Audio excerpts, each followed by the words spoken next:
saya akan menjelaskan dua faktor penting yang harus teman-teman lakukan terhadap tanaman cabai agar buahnya lebat seperti ini ya teman-teman.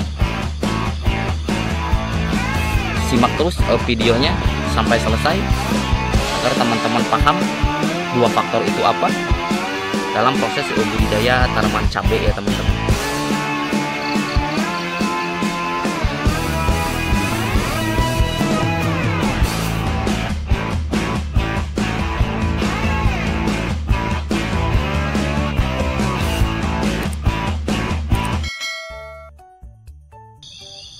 Oke, assalamualaikum warahmatullahi wabarakatuh. Berikut saya akan menjelaskan faktor utama keberhasilan dalam budidaya cabai rawit ya teman-teman. Kemudian apa-apa saja faktornya, dan kemudian hal apa yang harus dilakukan sebelum kita memulai penanaman cabai rawit. Simak terus videonya sampai selesai. Dan bagi teman-teman yang baru bergabung atau baru menemukan channel ini, seperti biasa silahkan like, komen, share, dan subscribe agar channel ini semakin berkembang dan bermanfaat tentunya ya teman-teman.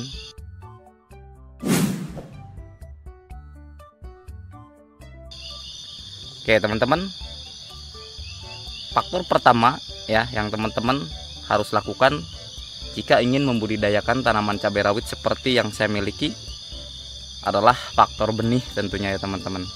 Karena memang benih ini adalah harus memang berkualitas, sehingga nanti meskipun seberapa bagus proses pengolahan lahan dan perawatannya, tapi jika memang salah dalam proses pemilihan bibit, maka hasilnya pun tentunya tidak akan maksimal ya teman-teman. Dan kemudian faktor kedua setelah proses pemilihan bibit tentunya adalah faktor pemupukan ya teman-teman. Pada video kali ini saya hanya akan menjelaskan dua faktor itu saja, yaitu faktor bibit dalam penentu keberhasilan budidaya tanaman cabai rawit, dan kemudian faktor pemupukan ya teman-teman. Untuk proses pengolahan lahan dan proses perawatan, silahkan teman-teman buka di video-video saya sebelumnya ya teman-teman. Kenapa faktor bibit penting ya teman-teman? Jadi bibit ini memang harus selektif ya dalam proses pemilihan bibit, karena bibit itu meskipun dalam kemasan itu tertera bahwa bibit itu yang pertama satu memang toleran terhadap berbagai macam virus, kemudian toleran berbagai macam dari penyakit, tetapi memang tentunya jika teman-teman belum pernah melakukan penanaman sama sekali terhadap jenis tersebut, maka faktor keberhasilannya pun itu memang cenderung patut dipertanyakan ya teman-teman. Dan kemudian apa sih bang bibit yang bagus untuk melakukan proses penanaman cabai rawit hijau? Sebagaimana yang telah saya jelaskan di video saya sebelumnya, jadi untuk proses pemilihan benih ya teman-teman, yang pertama tentunya adalah jika teman-teman ingin membudidayakan cabai rawit hijau seperti yang saya miliki, silahkan teman-teman menanam jenis cabai rawit Pelita 8F1.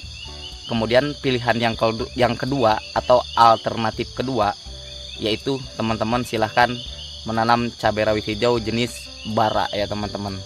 Dua bibit ini ya memang sudah saya buktikan sendiri untuk proses keberhasilannya memang luar biasa bagus ya teman-teman.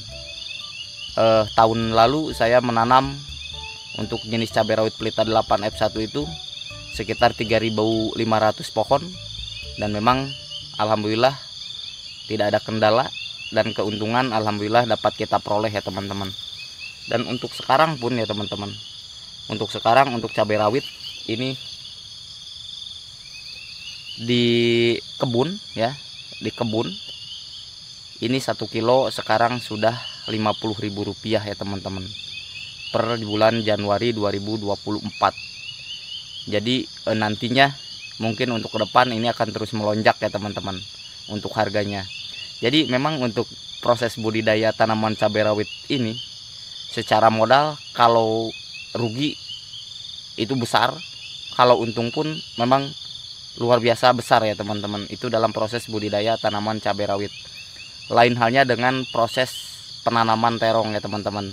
Untuk proses cari aman ya, untuk penanaman terong tentunya memang itu lebih aman ya, harga lebih bersahabat, stabil, tidak seperti cabai rawit ya teman-teman.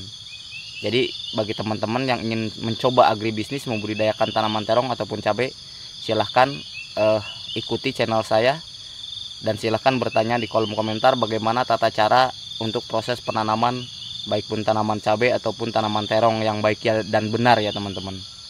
Dan kemudian ya teman-teman, setelah kita menentukan daripada bibit maka faktor kedua adalah proses pemupukan ya teman-teman. Kenapa ini penting? Ya memang penting sekali untuk proses pemupukan tanaman cabai. Jadi jangan asal kita memang punya modal kemudian proses pemupukannya pun berlebihan, malah justru ini dampaknya bukan berarti malah bagus terhadap tanaman cabai yang kita miliki, tetapi untuk proses kelebihan pupuk itu malah justru tanaman cabai yang kita miliki itu akan terkendala berbagai macam hal, seperti misalkan daunnya menjadi keriting dan kemudian pertumbuhannya menjadi kerdil. Itu adalah akibat dari salah kita sendiri dalam proses pemupukan. Sehingga dalam proses pemupukan yang baik dan benar ya teman-teman, baik itu melakukan pupuk organik ataupun pupuk kimia, itu memang harus sesuai dosis yang dianjurkan. Dalam kesempatan video kali ini ya teman-teman, saya hanya ingin mengulas kembali ya. Sebetulnya sudah saya jelaskan di video-video saya sebelumnya untuk proses pemupukannya yang baik dan benar untuk proses tanaman cabai. Jadi untuk 7 hari pertama setelah tanam ya teman-teman, jadi untuk proses penanaman benihnya itu bukan dari bibit cabutan ya teman-teman. Jadi usahakan benih cabai, baik cabai rawit apapun, itu harus dari polybag ya teman-teman. Ini akan cenderung lebih bagus pertumbuhannya ketimbang kita melakukan proses pembenihan penanaman daripada bibit cabutan ya teman-teman. Jadi untuk 1 minggu setelah tanam, teman-teman gunakan pengocoran dengan menggunakan NPK 16 sebanyak 2 sendok makan ya teman-teman per 10 liter air. Itu dosis untuk pemupukannya. Dan kemudian 14 hari ya, jadi seminggu setelahnya kita lakukan pengocoran ulang dengan menggunakan NPK 16 itu untuk per 10 liter air itu adalah 3 sendok makan. Jadi lakukan hal yang sama seterusnya seperti itu ya, dan nantinya maka pertumbuhannya akan lebat dan bagus seperti ini ya teman-teman. Saya teman-teman simak. Ini jumlah populasi yang saya tanam untuk cabai yang saya tanam ini adalah sekarang 1.500 pohon ya teman-teman. Dan memang kebetulan pada kesempatan hari ini pun saya akan melakukan pemanenan, sehingga memang ini buktinya seperti ini. Jadi bagi teman-teman yang baru bergabung di channel saya, mungkin kedengarannya abang ini ngomong apa gitu, penjelasannya seperti apa, tapi memang real, murni, nyata bahwa channel ini dibangun semata-mata berbagi proses informasi ragam pertanian berbagai macam jenis tanaman agar manfaatnya bisa dirasakan khususnya untuk petani pemula, umumnya bagi petani di seluruh Nusantara ya teman-teman. Dan kemudian ya teman-teman, untuk 3 minggu setelahnya lakukan proses pengocoran dengan NPK 16 dengan melakukan dosis 4 sendok makan per 10 liter air ya teman-teman. Lakukan hal yang sama dan berulang terhadap tanaman yang teman-teman miliki. Jika ya teman-teman, jika daunnya tidak terlalu hijau meskipun kita sudah melakukan proses pengocoran ya teman-teman, maka silahkan teman-teman lakukan pemupukan susulan terhadap tanaman cabai yang teman-teman miliki dengan kotoran hewan yang sudah difermentasi ya teman-teman. Itu. Jadi jangan kemudian kita melakukan pengocoran secara terus-menerus tapi kondisi tanaman tidak terlalu bagus. Itu adalah ada salah faktor di mana pupuk organik atau pupuk kotoran hewan yang teman berikan itu kurang ya teman-teman. Jadi silahkan teman-teman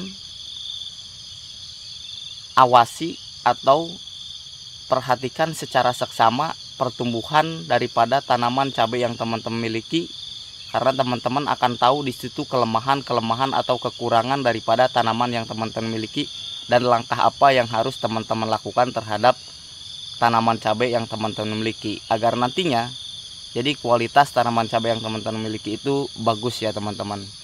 Itulah 2 faktor, yaitu proses pemilihan bibit dan pemupukan yang harus teman-teman perhatikan ya teman-teman, agar teman-teman berhasil dalam proses budidaya tanaman cabai ya teman-teman.